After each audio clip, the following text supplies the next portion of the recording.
Islam, and greetings. Princeanaelbey, Divine Prince, and Supreme Grand Sheik of the Divine Theocracy of the Moorish Science Temple of America through Temple Alhambra. And I hope you all are doing well and have been well, and of course are living the best life that you have. Prayerfully, you're improving on it every day. That's my wish for you. I'd like to, in this session, speak more on growing up Chicago and other things.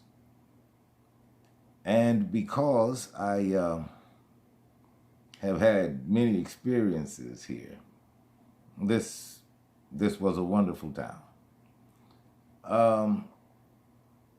What I didn't know when we moved back here, we lived here once before.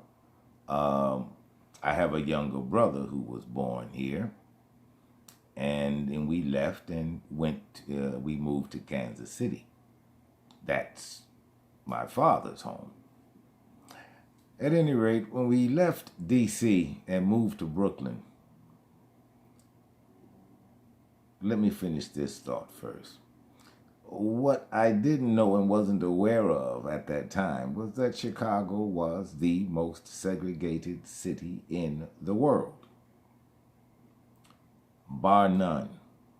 This was the mecca of segregation here. Now,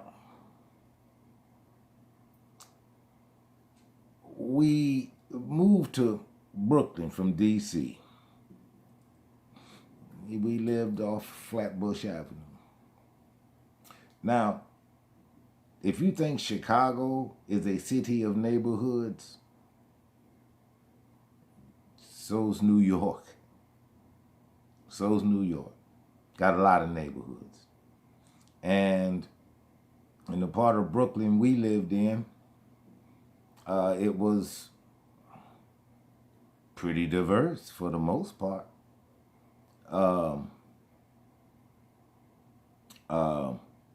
We had Polish people as neighbors. We had Puerto Ricans as neighbors. We had Italians as neighbors. I mean, there's a lot of diversity in New York. I didn't even know what diversity was when I lived in Brooklyn, but I was surrounded by it. Now, this is all leading to Chicago here. I remember one day, well, first let me finish telling you about some of the characters in the neighborhood. Now,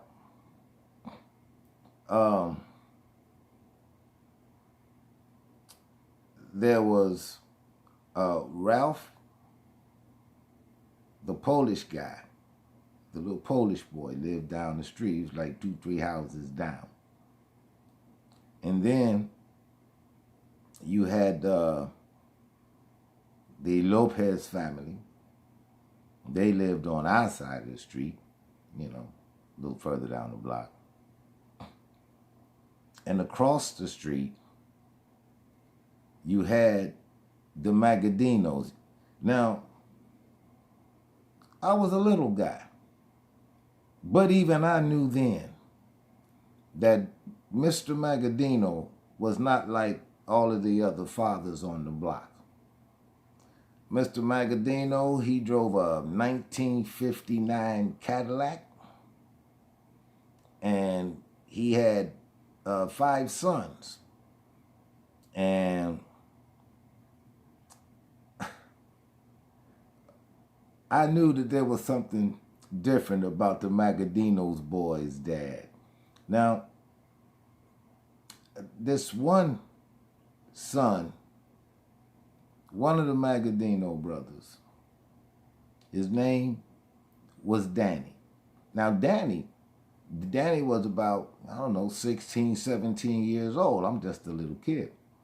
And him and his friends, they used to hang out over in front of the Magadino's house, and they be on like Indian motorcycles, Harleys, you know. He ran with them, you know, him and his guys had motorcycles. And I'd sit there on the fire hydrant across the street and watch them wrench on those bikes. And Danny came over across the street, and he asked me my name, and I told him, I said, I'm waiting on my sister and my brothers because we're going to the park. And so, you know, he showed me around a 57 Panhead and started showing me how motorcycles work. And we became friends. You know, we speak. I didn't hang out with him and then I'm a little kid. Now, one day, I'm sitting in my spot on the fire hydrant watching Danny Magadino and his motorcycle buddies. Now the one thing that I did know about Mr. Magadino, whenever he would pull that blood red Cadillac up in front of the house, all of Danny's friends, they moved their bikes as soon as they saw those Cadillac bumpers. They all moved their bikes. So for some reason, Mr. Magadino was a man to be respected. Everybody in the neighborhood respected him. You know, I just, you know, well, hi, Mr. Magadino. That's all I knew. So I'm sitting on the fire hydrant, and the Polish boy Ralphie, he comes down the street. You know, got one foot on the curb and walking with one foot in the gutter, doing the hip hop thing. You know how it goes. And so I'm sitting there on the fire hydrant, and I'm in his way. And Ralphie looks down at me, and he says, "Move, nigga." Well, I just looked at him. First of all, I'd never heard that word before. And he was directing it at me. Well, it didn't take me long to figure out, well, maybe that's not a good thing. I didn't know. Never been called a nigga before. And so evidently that word caught Danny's ear. And I'm sitting there on the fire hydrant looking up at Ralphie because, you know, Ralphie was bigger than me. And Danny comes across the street and he said, "Ralphie, what did you call him?" "Yeah, I didn't call him nothing." He said, "Yeah, you did, Ralphie. I heard you. What did you call him? What did you say to my little friend here?" Now I'm thinking, Ralphie about to get curbed right there in the street. And from what I knew about the Magadino brothers, they were Sicilian. And at any rate, it would not have been a good thing.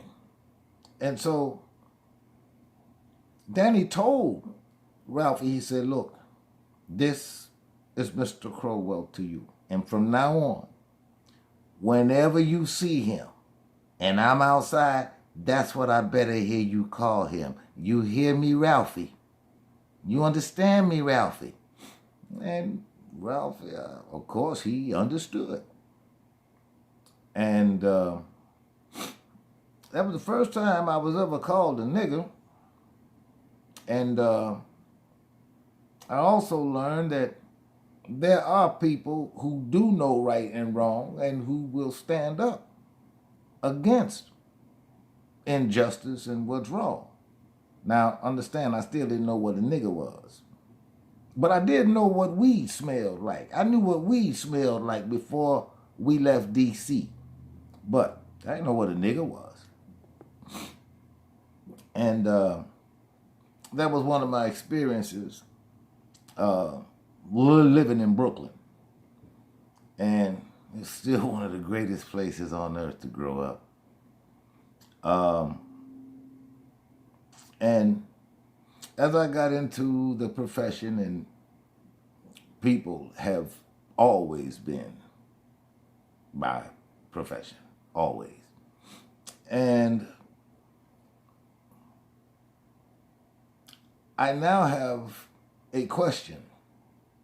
And that question is, are Asiatics afraid to progress for fear of having their comfort, excuse me, their comfortable, disenfranchised, slummished squalor and miseducation? Would they rather have that than actually progress? Are they afraid on account of that?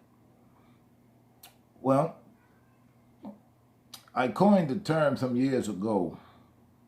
The term is urban psychosis, because I've watched this psychopathy grow, and I can trace its genesis to the 1960s, and what we're looking at now is the urban psychosis, and it's just a symptom. It's not the cause of anything. It's just simply symptomatic of the disease. And I was studying, I was looking for, not corroboration, but I was looking for another term that would explain in scientific lingo as well as lay parlance, in order to get it over to the people most afflicted by this disorder. And I read a paper by a Dr. Grande. And Dr. Grande, of course, he's a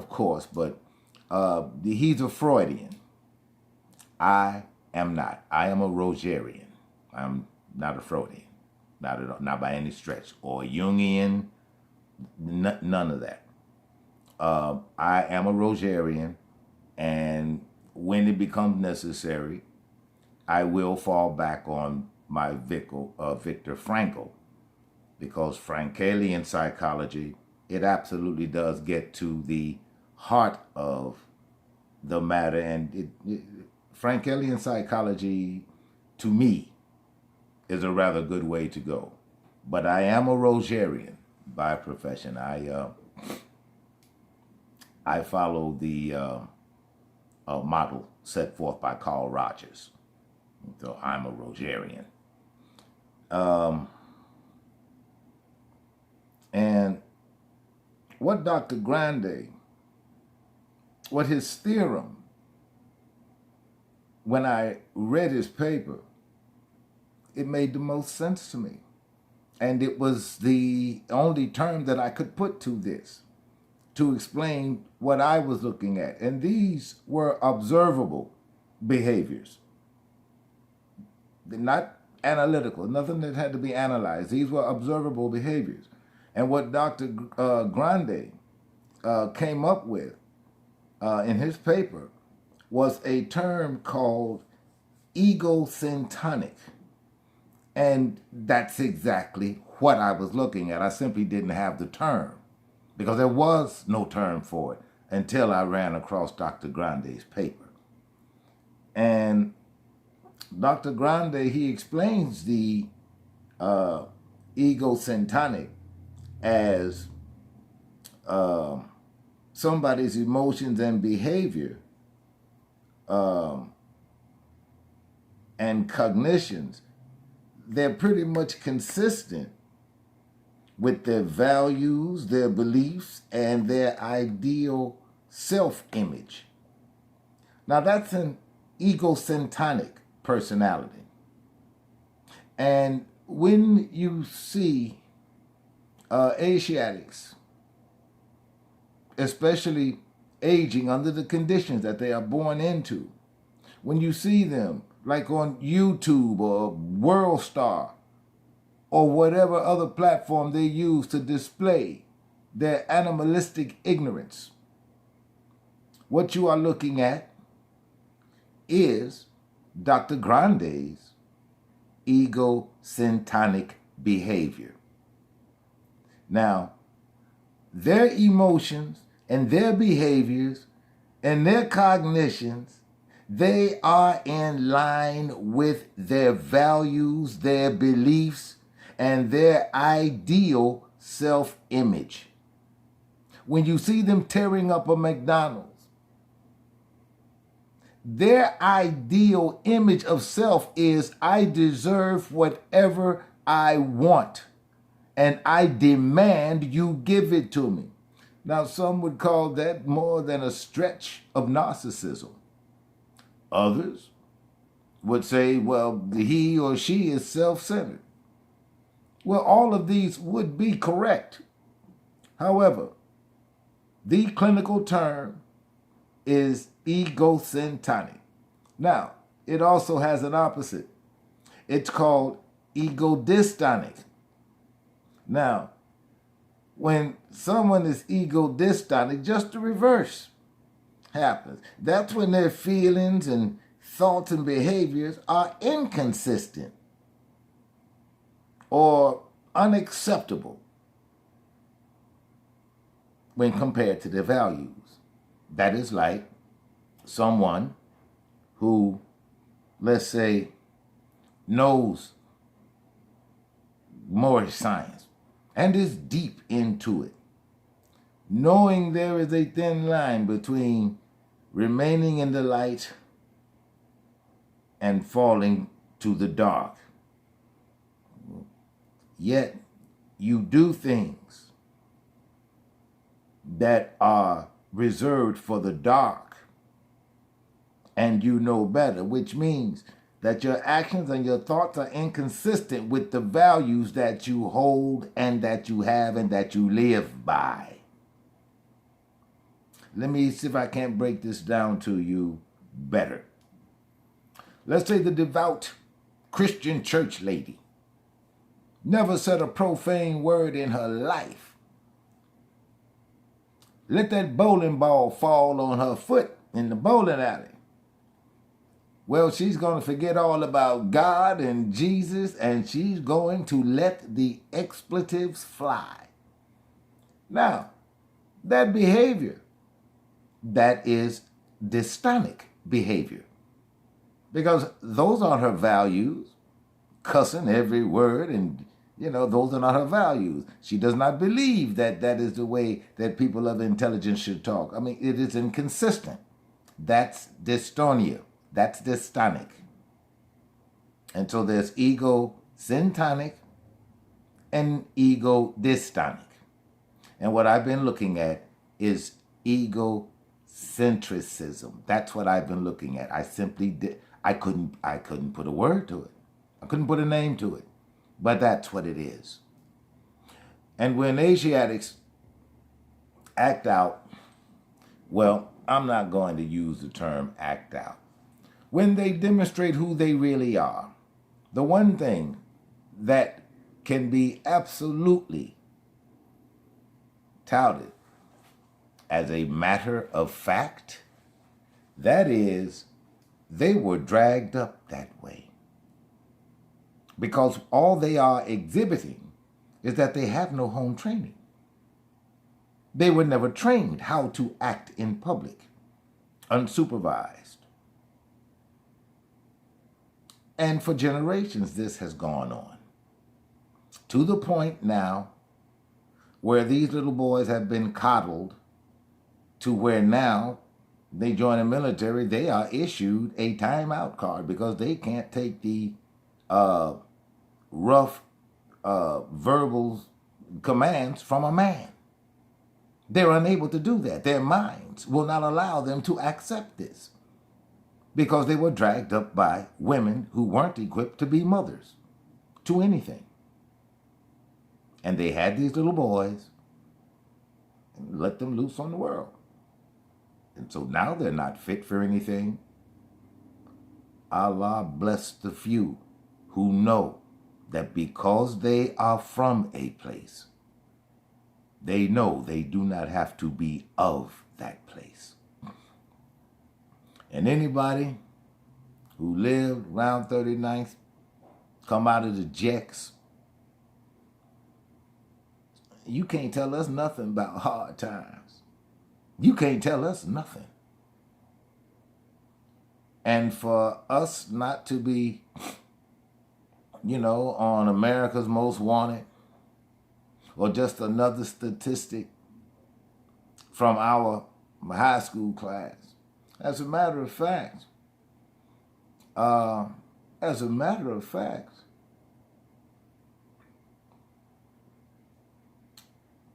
remember I told you I went to Dunbar Vocational High School. And that was during the times, back during the days when you actually had to test to get in there. Oh, you could want to go to Dunbar all you wanted to, but when it came time, see, in the 8th grade, that's when you took your test for the high school you wanted to go to. And what you knew was you had to pass the high school test to go there. Because in the vocational school, you could live anywhere in the city. You were not relegated to the strict guidelines and districts and whatnot if you went to a vocational high school. And the vocational high school at that time, I know with Dunbar, there was another big one, CVS, Crosstown. At that time, when you graduated from high school, you could walk right into a job. Walk right into a job. You went to a vocational high school. You got 3 years of plumbing, 3 years of machine shop. And in a machine shop, you can make anything in the world in a machine shop. Dunbar had an aviation mechanics shop with a helicopter in it. Taught aviation mechanics. But you see, that was before they started driving all of these boys from these young black single mothers to the NFL and the NBA. And I spent a good deal of my career in these schools trying to teach these boys, you have much more to offer the world than entertainment value. You've got more to offer the world than that. You do not have to dribble a ball up and down 92 feet of hardwood in order to live a successful life. You don't have to get your body broken up trying to run a ball 100 yards. Well, now they can't get broken up because that's one of the reasons I stopped watching football. It's not even football anymore. May as well just put flags on their pants and have them snatch the flags off. It ain't even football no more. We played better football in high school. But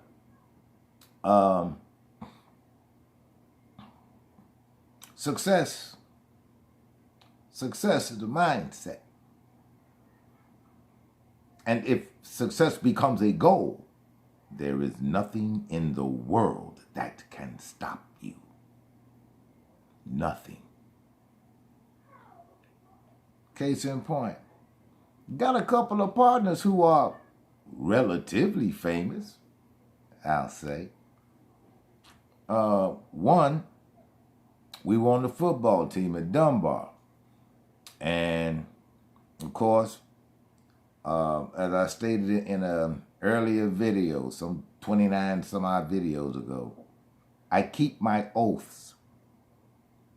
And you take an oath when you join varsity and you go in that varsity locker room. And that is, you don't discuss anything that goes on in the varsity locker room. And you don't. And I think Dunbar had one of the baddest varsity locker rooms in the entire Chicago public school system. Our varsity room was rough. One of the guys who, that's when schools actually had, names for their teams. And we were the Dunbar Mighty Men.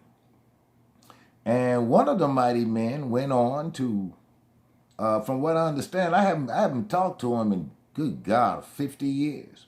But I've seen him a lot. But I haven't talked to him in 50 years.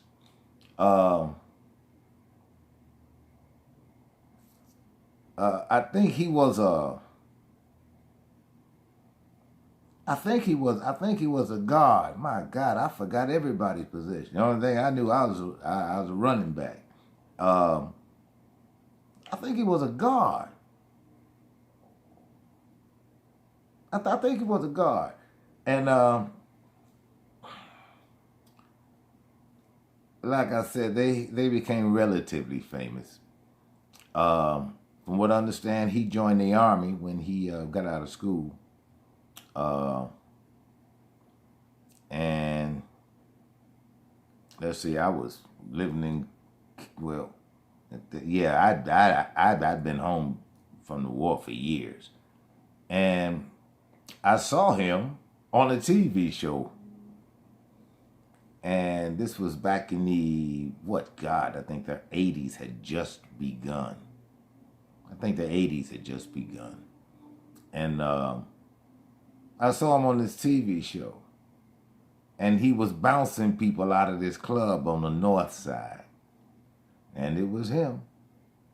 And later on, he became the star of a television show. And the character he played was B.A. Baracus. And that's Mr. Lawrence Tiro, the one-time Dunbar Mighty Man. And another of my partners, that's my girl. We go back like Cadillac seats.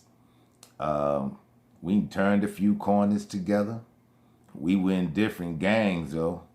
She was a queen, and I was stoned, but that was my girl. That was my girl. From 7th grade all the way through high school, that was my girl. And some of you may know her son. He played for Miami, and now he's with his bromance partner, LeBron James. And me and Dwayne Wade's mother, we go way, way back. Way, way back. When I came home, I went out to her church to see her. And I guess I got there too late.